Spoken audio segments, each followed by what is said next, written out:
2 White House press conferences, 2 world leaders, Prime Minister Trudeau of Canada and Prime Minister Netanyahu of Israel. Now, any substance from these 2 press conferences should have been the story of the day. However, they were both overshadowed by the story of the week, and that is the resignation of the General Michael Flynn, who was the President's National Security Advisor, and whether or not Russia, Putin's Russia, had any influence over this past presidential election. Also, questions rising of Russia's influence on the Trump campaign and their connection to the Trump organization. Now, these are questions that could be answered by the president himself, Donald Trump. And only the president can put these questions to bed.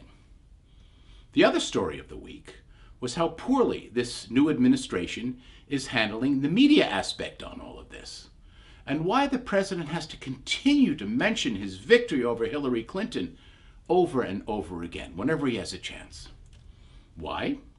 Some think maybe he has to show that he won because he's trying to deflect from the actual Russian influence on this election, the possible Russian influence.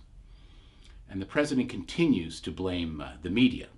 And that's starting to wear thin. And he's also, in a sense, talking about the leaks coming from his own administration and blaming folks within the administration for that, maybe his own White House. We don't know.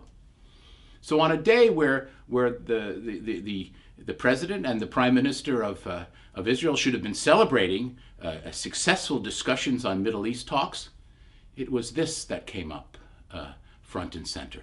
More continued questions. The question is, since we are in uncharted seas, will Congress launch an investigation? And will we learn who knew what and when exactly they knew it? Only the president knows for sure.